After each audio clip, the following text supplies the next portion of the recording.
Hey guys, welcome to week two's PowerPoint. This PowerPoint is going to be focused on surveys. Usually when I teach this course, excuse me, in-house, we usually spend a whole night working on this alone. So I'm going to give you about 3 hours worth of instruction here in about 7 minutes. So I'm going to just kind of try to give a quick overview of some of the different things that I'd like you to think about as you're making your survey, as you use a survey maybe for your project. Do remember you're not required to use a survey as part of your project, but there are benefits to doing that, to giving a questionnaire either to students, to parents, to fellow teachers. You can glean a lot of information from that. So as we go through these slides, I'm going to try to, again, just give you kind of a quick overview the different areas. One type of questionnaire would be a factual questionnaire, and a factual questionnaire is just asking those basic questions. You know, have you ever taken a blank class? How many pets do you own? So they have answers that are solid answers that they don't have to really have a belief about or thoughts about. It's all based off of facts. Another kind of questionnaire are questionnaires about feelings. And a lot of times these kind of questionnaires are going to be used a Likert scale, or some people pronounce it a Likert scale. And we've all taken these. We have strongly agree, agree, neutral, disagree, strongly disagree. And it's going to reveal somebody's attitudes. And we've taken these. I do want you to kind of be thinking, if you're going to use something like this, do you want to include neutral in there? Some people are all for putting neutral in there because it allows somebody to kind of not answer it. Personally, I always try to leave neutral out because I'd like to know, hey, which way are you leaning? Are you leaning towards agree or disagree? So, but people argue either way, and there's not a right or a wrong answer. It's kind of what you want from the survey. If you want to leave that opportunity for somebody to remain neutral, if you would like them to lean one way or the other. And some examples of that would be, I like math. Math homework is easy for me. They can answer those questions, some pretty simple examples of ways you might use a Likert scale.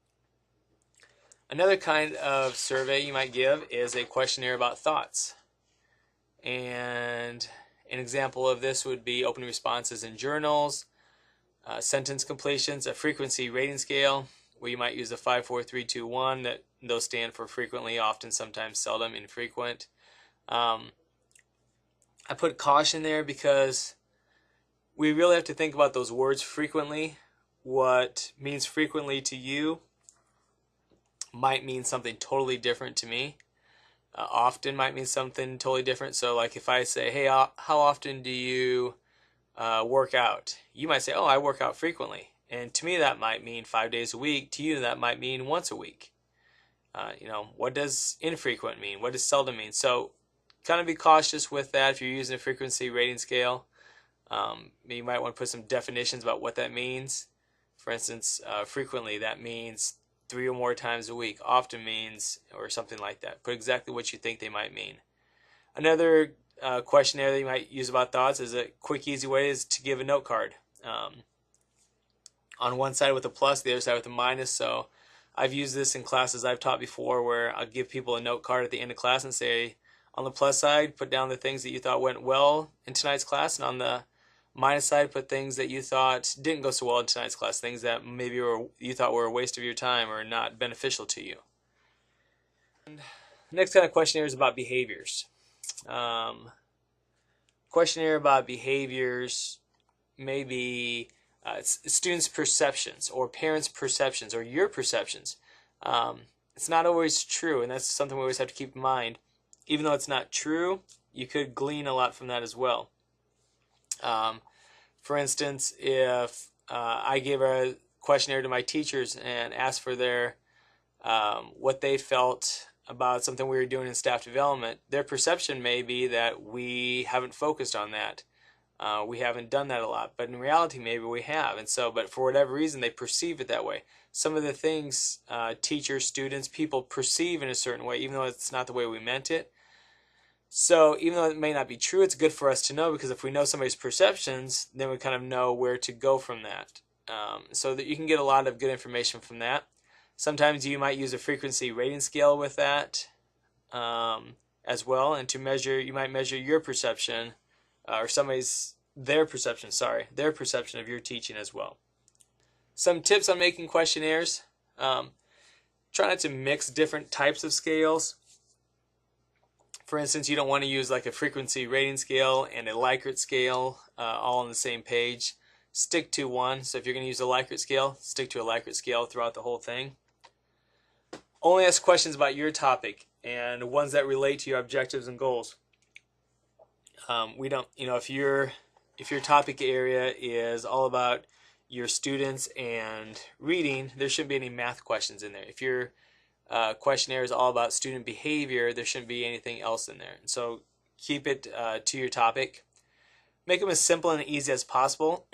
Don't just put extra questions in there to ask extra questions. Don't try to make questions longer to make them sound better. Keep them as simple and easy as possible, especially if you're going to be at the kindergarten, first, second grade level. You want to make them, some of them might be smiley faces, might be your choices, or things like that. Clarify your choices if necessary. Excuse me. If you need to clarify what your choices mean, make sure you do that. Add open-ended questions to get richer information. It's great to have open-ended questions because it gives people a chance to maybe clarify their thinking, to add more to their thinking, or to say something that maybe you didn't even ask. I know we've all probably taken surveys before. I have, where it's like, well, I answered it this way, but there's a big reason why, or I wanted to say I would have answered it differently, but, and I don't get a chance. So that open-ended question gives you a chance to get that richer information. So I'd really encourage you, anytime you make a questionnaire, to put some chances, some opportunities for some open-ended. It doesn't have to be every single question you ask. Maybe it's an opportunity at the end to add something, or on certain questions to be able to add some insight to that. Allow participants to be anonymous. As you know, there's benefits to being anonymous when you're taking a questionnaire. There's also some negatives. It could be in some places towards that. And to give you an example, at the end of every class that I teach at Baker, there's a chance for people to give feedback about the class. Well, if you're going to have to put your name on it, your feedback would probably be a lot different. Maybe if you really thought this class was a waste of your time, you might not put that on there if you know that I'm going to know that you're the one who wrote it, especially when I'm going to be giving your grade a week later or so.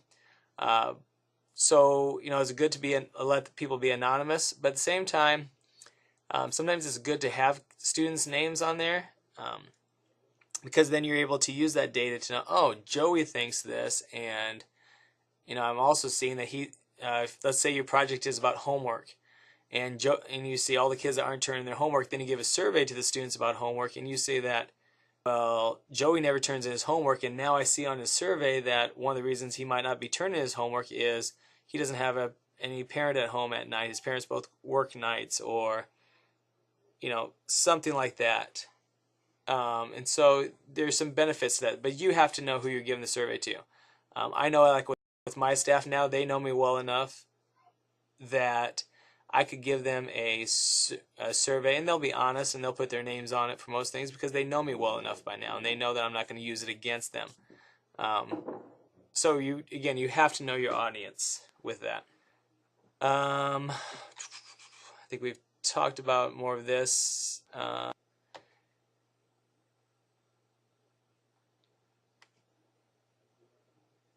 For your Likert scale, if you're going to use one of those, this is the one with strongly agree, strongly disagree on them.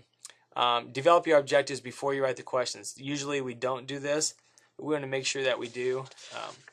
Develop your objectives so you know exactly what all your questions should go towards. Then every single question you write should go back to that objective. What do you really want to get out of this Likert scale? If I give it to students, what do I want to get out of it? Limit your questions to as few as possible. You don't want any more questions than what you have to have on there. Avoid ambiguity, and what I mean by that is words like I mentioned earlier, usually, minimal, maximum. What do those words really mean? If you're going to use questions like that, clarify what they mean. Avoid leading questions. A leading question might be, don't you agree that KU is going to make it to the national championship? If I was to say it that way, I don't believe that. But if I was to say it that way, that leads you to believe that I believe that. So try to not answer or ask questions like that. It leads somebody in a certain direction. Keep your questions as short and concise as possible. All of them should be related to the objective. When I say response sets, half positive, half negative, a lot of times you'll take surveys and you're like, this question is 50 questions long and they ask the same question one way and another. The reason they do that is to try to avoid somebody just going down and circling or filling in the same thing all the way down. And so they might ask a question like, here's a simple example, but I like math. And then 20 questions down it might be, I hate math. And so you would hopefully see opposite answers on that if people are taking it the right way. So you may want to word your questions a little bit both ways.